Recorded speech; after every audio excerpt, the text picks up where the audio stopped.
Assalamualaikum warahmatullahi wabarakatuh. Ketemu lagi dengan saya Giga. Kali ini kita mau bahas sebuah kamera dari Sony yang sudah cukup lama, yaitu sudah sekitar 2014 untuk launchingnya, dan sampai sekarang masih diproduksi dan masih ada barunya.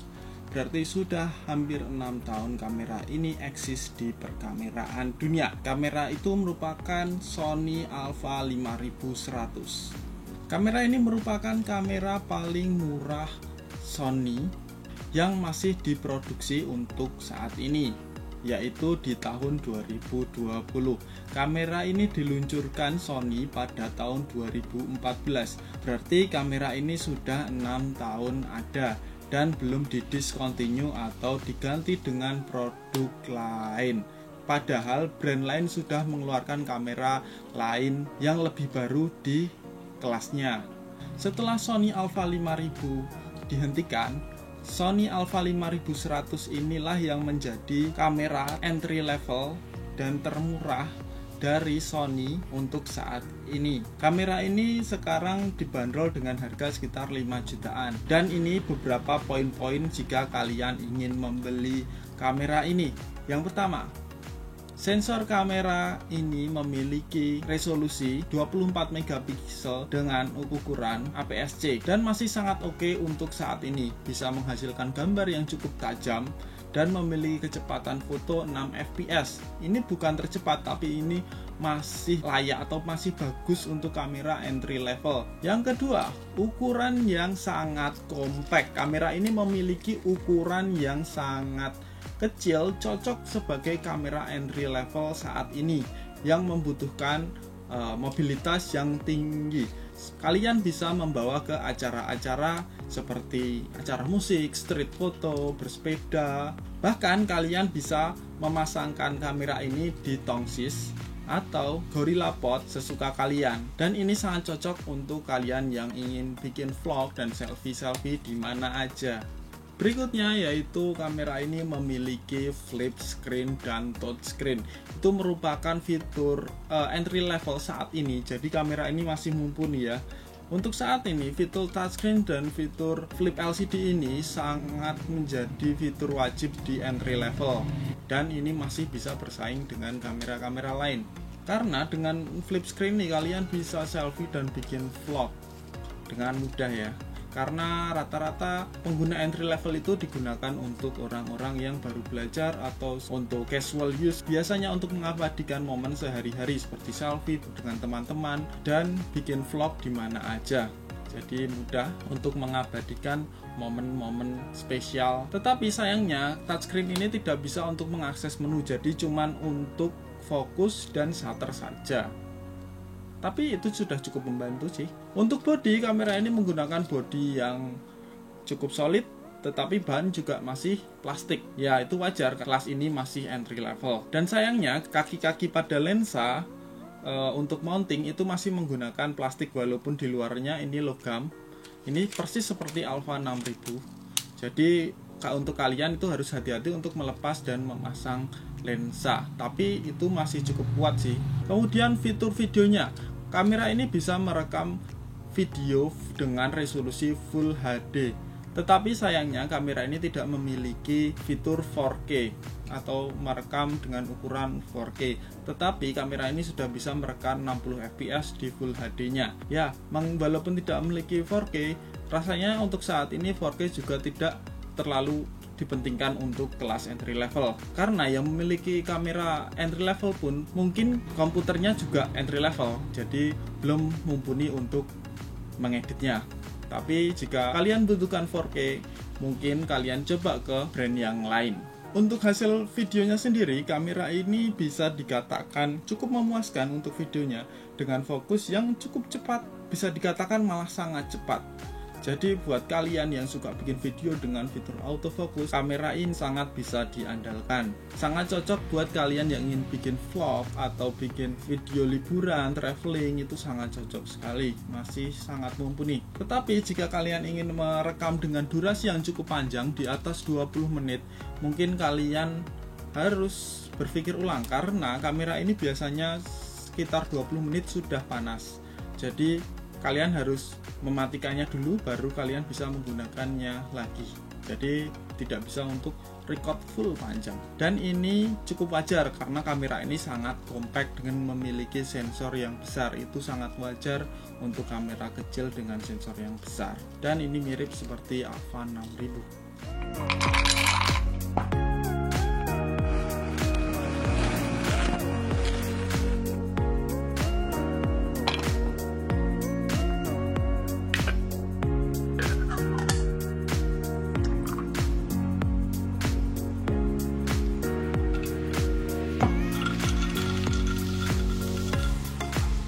Kemudian poin yang berikutnya, kurang cocok untuk low light. Menurutku ini dibandingkan dengan merek lain seperti Canon, Fuji yang sekelasnya, kamera ini lebih noisy. Ya, tapi ini wajar karena ini merupakan kamera yang sudah lama sejak 2014. Wajar jika fitur low light-nya di bawah yang baru-baru. Untuk mengakalinya, kalian bisa menggunakan tripod untuk foto malam atau di kondisi low light, dan bisa menggunakan editing foto jika kalian bisa menggunakannya. Itu lebih bagus untuk mengurangi noise-nya. Poin berikutnya, untuk warna memiliki beberapa pengaturan warna seperti biasa, seperti portrait, sunset, landscape, dan lain, tetapi tidak memiliki flat color seperti S-Log dan lain-lain. Jika kalian tetap ingin menggunakan warna flat, kalian bisa memilih atau mengatur kontras, saturasi, dan sharpen itu di kamera ini. Jadi kalian bisa menurunkannya sampai flat dan kalian bisa mengeditnya di komputer. Poin berikutnya yaitu yang sangat penting, yaitu kamera ini memiliki autofocus yang cepat. Jadi mungkin dibandingkan kelasnya ini sangat cepat karena Sony emang terkenal dengan autofocus yang sangat cepat sekali dan lebih pintar biasanya. Autofocus ini memiliki fitur yang cukup lengkap dan autofocus ini bisa mengikuti subjek dan berpindah antar subjek dengan pintar.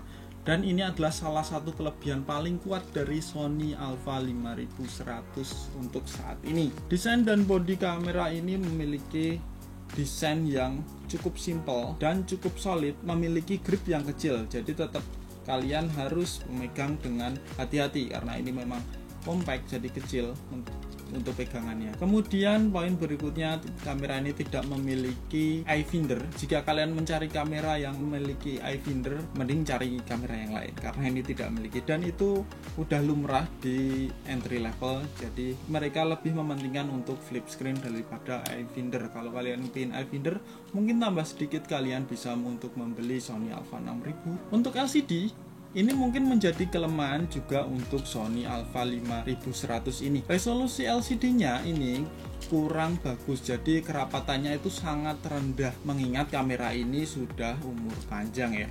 Jadi teknologinya udah beda. Untuk kamera-kamera sekarang memiliki teknologi LCD yang lebih bagus dan itu cukup wajar.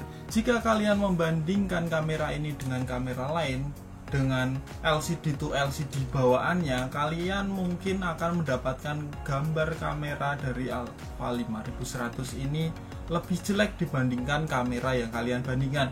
Itu padahal belum tentu, karena LCD dari Alpha 5100 ini memiliki resolusi yang kurang bagus. Buat kalian yang ingin membandingkannya, kalian harus membandingkan di LCD yang sama seperti LCD komputer atau LCD handphone. Jadi karena LCD-nya yang kurang bagus, jadi kalian untuk reviewnya jadi terlihat kurang bagus. Tapi sebenarnya untuk hasil kameranya sudah cukup bagus. Atau kalian ganti lensa bawaannya dengan lensa yang lebih bagus, kalian bisa mendapatkan hasil yang sangat memuaskan. Kemudian untuk tombol-tombolnya, buat kalian yang suka dengan tombol yang banyak atau dial yang ada di luar semua seperti ISO, shutter speed, diafragma, yang tombol yang kompleks, itu buat kalian ini kurang memuaskan atau kurang terpenuhi lah hasratnya itu ya. Karena tombol dari Sony Alpha 5100 ini sangat sedikit sekali. Jadi sangat simpel. Jadi buat kalian yang menginginkan kamera yang tidak mengintimidasi dengan tombol-tombol yang banyak, ini menjadi kamera yang patut dipertimbangkan karena tombolnya sedikit, tidak ribet tetapi kalian harus masuk ke menu untuk pengaturan yang lebih dalam lagi. Walaupun tombol sedikit, tapi untuk kontrolnya ini bisa dikontrol semua, seperti ISO, shutter speed, diafragma, white balance, dan lainnya. Itu bisa full manual. Untuk poin berikutnya, kamera ini yang cukup disayangkan tidak ada port audio jacknya. Jadi buat kalian yang menginginkan kamera dengan jack mikrofon 3,5 untuk bisa ditambahkan mic tambahan, ini sayangnya belum ada. Tetapi kalian bisa mensiasatinya dengan merekam menggunakan recorder eksternal. Itu suaranya jauh lebih bagus. Jika kalian tidak menginginkan tambahan pun, mic bawaannya sudah cukup bagus.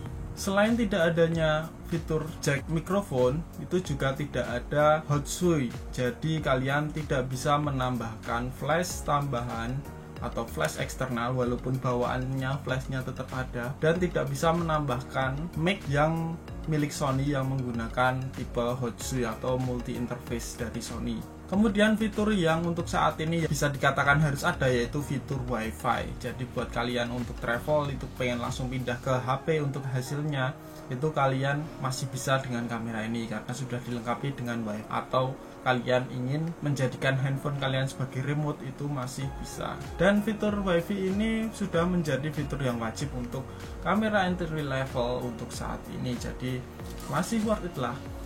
Kemudian poin yang terakhir, yaitu kamera ini sudah menggunakan mounting dari Sony. Kalian bisa mengganti dengan lensa milik Sony yang lain, itu cukup banyak lensanya.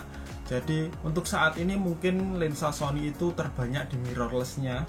Jadi kalian bisa memilih sesuka kalian, di toko itu sudah banyak banget, atau kalian bisa ke rental untuk pinjam lensa, itu sudah banyak yang merentalkannya. Jika dibandingkan Canon yang memiliki mounting EOS M, itu lebih sedikit. Jadi kalian perlu menambahkan adapter untuk EOS M sehingga bisa menggunakan lensa-lensa dari DSLR Canon. Tetapi dengan Sony kalian tidak perlu menambahkan adapter untuk menggunakan kamera Sony yang banyak sekali, dan bahkan dari merek-merek lain seperti Sigma, Tamron, Samyang, dan lain sebagainya itu banyak sekali. Dan bahkan jika teman-teman kalian pasti juga banyak udah yang punya kamera Sony dan mungkin memiliki lensa, kalian bisa bertukar lensa. Jadi mungkin itu beberapa poin yang perlu diperhatikan buat kalian yang menginginkan kamera entry level, terutama Sony Alpha 5100. Yang paling minus dari kamera ini yaitu tidak adanya jack audio. Tapi buat kalian yang tidak membutuhkan jack audio pun itu tidak masalah, dan bahkan kalian juga bisa mensiasatinya dengan recorder eksternal walaupun agak sedikit ribet.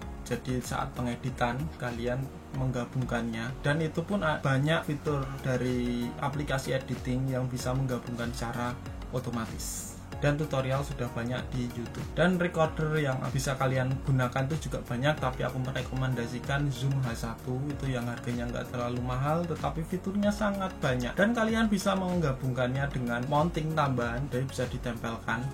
Itu sangat mudah. Dan dengan recorder itu kalian bisa mendapatkan suara yang sangat bagus, bahkan lebih bagus dari mic tambahan, karena dia menggunakan perekam tersendiri di luar kamera.